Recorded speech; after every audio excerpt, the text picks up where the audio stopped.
building and igniting your fuel package, one of the things you need to think about is whether or not your fuels are wet or dry, and if they're wet, how wet. So dry fuels ignite fairly easily. Generally speaking, when you have your lightweight fuels such as your Excelsior, your hay, or your straw, you'll use the torch, you'll briefly ignite those lightweight fuels, the torch will go out, and the whole package will ignite on its own fairly easily as long as it has enough air. When you have wet fuels, what you'll notice is that you'll light the lightweight fuels, they'll create a nice initial burst of heat, and then they'll burn off, and you'll notice that the pallets are either not burning at all or just simply smoldering very, very slowly. This is a clear sign that you have wet fuels, and you'll need to either continue to add lightweight fuels such as that hay or Excelsior, or use the torch directly on the pallet stack.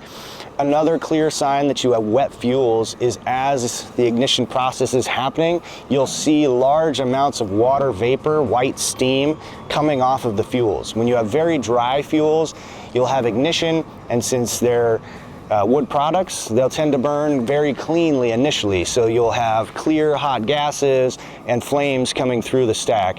But with the wet fuels, you'll have bursts of steam, lots of white, what looks initially like smoke, but it's actually water vapor that's evaporating off the fuels. So if you see that white water vapor coming off the fuel package, it's a sure sign that the fuels are wet.